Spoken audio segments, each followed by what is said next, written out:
What do you do when your kids get home from school? Do they turn on the television? Do they grab a phone or a tablet?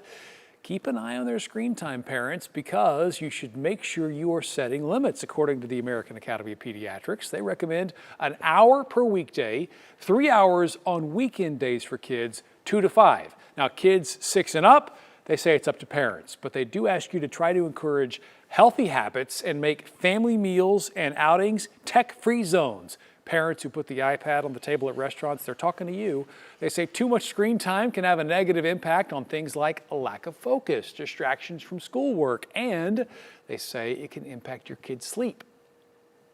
So when you're spending too much time with screens, especially in the evening as we're getting into bedtime, it can make it harder for you to get to sleep and stay asleep and get that right amount of restful sleep that you need for school the next day.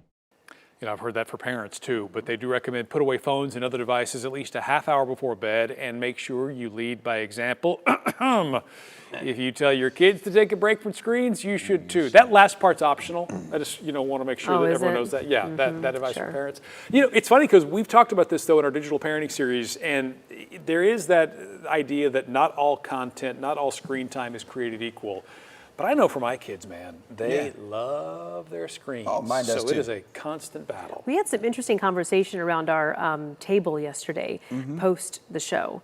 And, we had someone share that they hide, a cell phone in a dresser drawer to make sure their kids are not touching it or getting near it.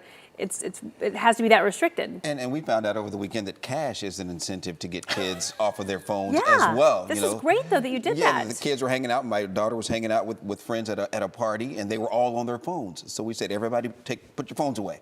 And we put in cash. All the parents put in cash, and it was about $50 on the table, and whoever doesn't grab their phone can get the cash, and it worked. Would you pay me to put my phone down? No. Oh. You're a big boy. Yeah, you're grown. You're grown. So, all right.